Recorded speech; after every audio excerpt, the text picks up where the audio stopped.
So, you want to hear a story, huh? Yeah, old Marcus still has a few tales to tell. And this one, this is the start of something new. It wouldn't be a true Borderlands game if it didn't start off with Marcus Kincaid himself establishing the prologue and introducing us to the next chapter of Borderlands.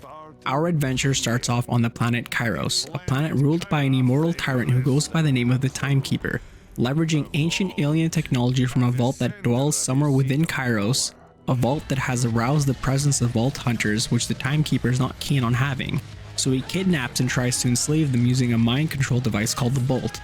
This is how the opening introduction for the game starts out. Time to bolt. We could have made something special! In a nutshell, the Timekeeper is essentially a dictator who wants to control every aspect of every living being on Kairos. Unfortunately, we end up with the mind-controlling bolt installed in the back of our necks.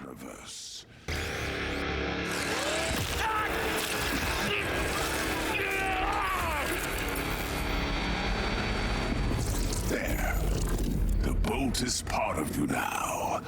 Seconds later, you get rescued and introduced by a character who goes by the name of RJ, who is a native born and raised on Kairos, who has managed to escape the mind control capabilities of the Bolt and is part of the Crimson Resistance. I'm RJ. I'm a vault hunter with the Crimson Resistance. Come on, let's get out of here. RJ, the Timekeeper can take me over with this bolt. Shouldn't I just pull it out? I don't like being watched. Oh, no. That thing is in there, hitched to your nervous system. When people try to rip their bolt out, it turns them crazy. Or just straight up kills them. So why bother running? It's just a matter of time. Not with Echo 4 on our side. He's jamming my bolt. And if we can get you somewhere safe while the Timekeeper's distracted, we'll jam yours too. As you make progress escaping from the Timekeeper's prison, you will come across prisoners who all got executed from the Timekeeper to help establish the devastating power that the Timekeeper possesses over those who have been bolted. Oh, no. Activated their bolt. The bolt was struck. He made me. Just before you think you're about to escape, you're gonna have a brief battle with the Warden after being ambushed.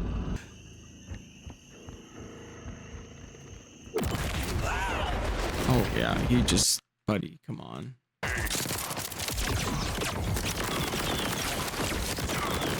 Yeah, that fire's gonna really mess you up. Alright, RJ, let's get you up, buddy. Get up, my friend. I'm reviving you. Good. All part of my master plan. Ow! This is where I betray you. Seriously, can you imagine? It's actually the other way around. The Timekeeper decides to possess us and we end up attacking RJ. However, RJ, being the true noble hero he is, makes the ultimate sacrifice and transfers ownership of the echo jamming device to stop the Timekeeper from possessing us.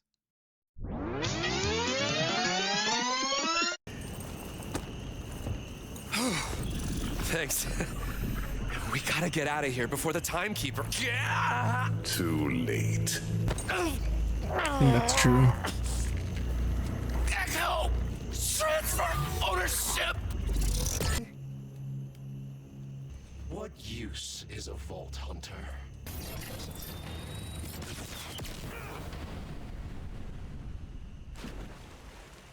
So now that you guys have been given a brief short introduction as to how the game starts off its narrative beat, let's start discussing the gameplay. Alright, so now that you guys can probably tell, I am level 47 and I have kind of gone through and completed the main storyline. So right off the bat, let's talk about the map.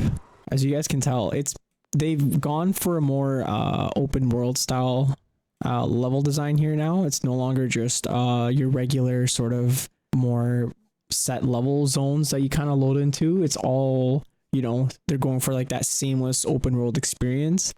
With that being said, you can now spawn in, essentially digistruct your own kind of like Destiny 2, like your own little vehicles, your own little sparrows and stuff. It's good for like the first opening parts of the game when you start off as a new character and you need to like unlock and discover points of interest and stuff. But afterwards, I guarantee you're going to be spending most of your time wanting to fast travel. You can now kind of double jump. They've also introduced some more movement mechanics because again, it's open world, so you can now double jump, you can glide, which is kind of basically what we've seen before in Destiny. And then you can also do like little dashes as well.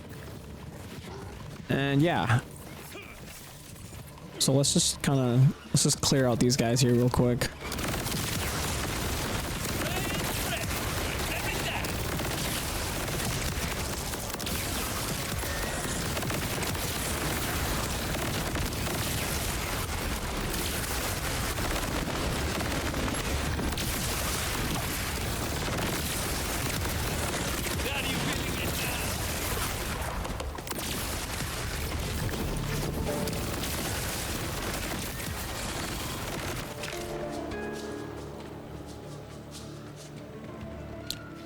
So some of the other cool things that they've done with this one in Borderlands 4 is they've also introduced the ability to, hang on a sec, let's deal with this crotch. Yeah, all right.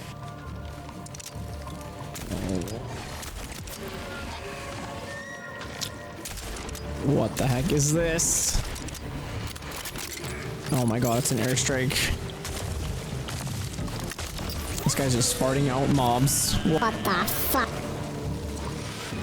Yeah, these things are deadly because they will one-shot you if they get close.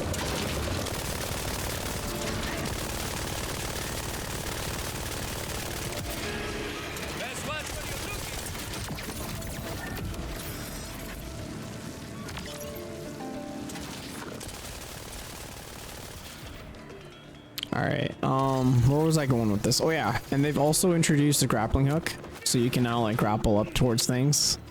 And so yeah, so as you can see, you can grapple barrels and you can chuck it at enemies, but they don't really do that much damage. It's not, I don't know. I find out it's difficult for me to really want to rely on using this. So like I can pick up this little barrel thing and then I can throw it at the, where'd he go? The Ripper. It doesn't do damage, but it kind of ragdolls them, so you can just kind of, you know, shoot them while they're down.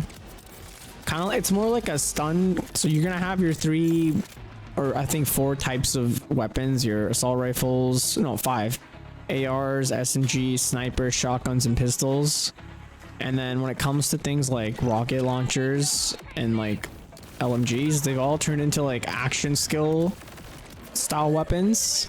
Categorized as ordnances, so grenades are now kind of like an action skill and they're used on a cooldown. So I currently have throwing knives equipped, so I could like, you know, and I have, and it shows you at the bottom of the screen like I have up to 3 charges, which is kind of cool. And yeah, you can now kind of climb on walls as well. They have like these little grates that you can just kind of grapple onto and then climb on. So after you go through the main tutorial, you're gonna encounter what's called the Moxie's Big Encore.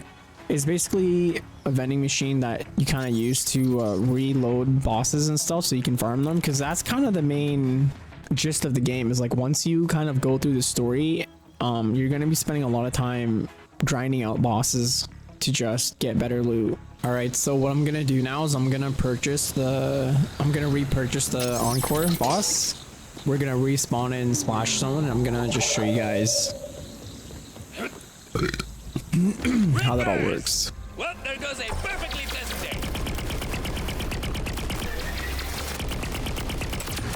So we just killed Splash Zone, and so as you kind of start farming bosses and stuff, and as they drop loot, let's say, you know, he dropped this AR. It's a blue AR.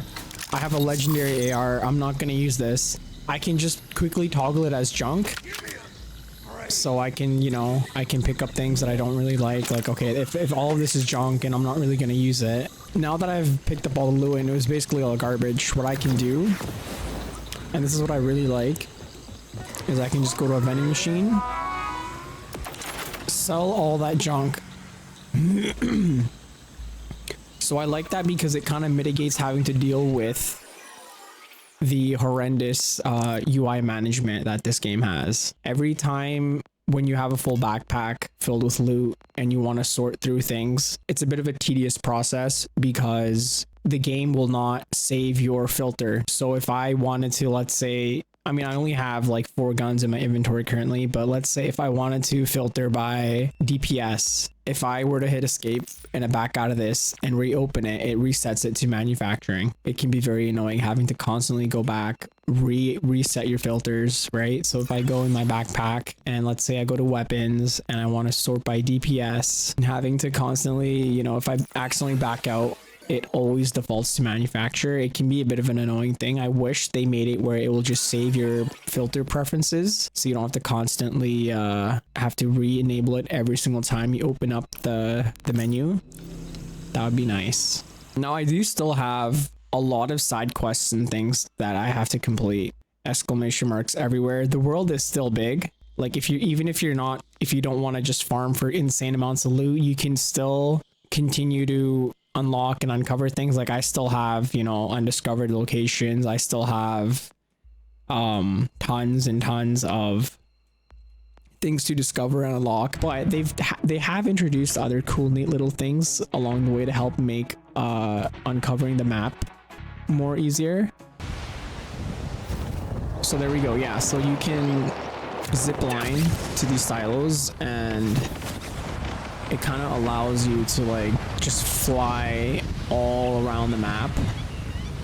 There's really, I don't want to spoil too much about, you know, what the game narrative wise, like how the story plays out or like the other characters that you're going to meet. I'm still just kind of staying in the starting area, but I feel like at the end of the day, it's not a bad experience playing this game. It will, if you're someone that just kind of isn't like really invested into like the Borderlands series and you're just kind of picking this game up for the first time, I think you will enjoy it for sure. Going around exploring and uncovering the maps and stuff. You do have like, on top of the side missions that you'll discover throughout the world, you also have like collectibles and activities. So for example, in the first starting area, which is like Coastal Bonescape, I'm basically almost done it. I just have to find one more echolog. I don't know where it is though. But yeah, you're gonna have cool little objectives like propaganda speakers and stuff, or like, you know, drill sites to clear out, survival caches to find that have really good loot, deadbolts and stuff to collect. There's just a lot of things. They definitely had this game jam-packed with a lot of things to do and things to discover everywhere you go. And I think it's a fun game. You can't go wrong with this game, but I definitely feel like you should wait until they patch notes for performance, and also when they add more DLC. I'd say like this is definitely one of those games that you should probably pick up down the road when, like, you know, Game of the Year edition comes out and like all the DLCs and stuff are included, because it'll just make the experience overall a lot better. All in all, I think it's not a bad game to experience and play.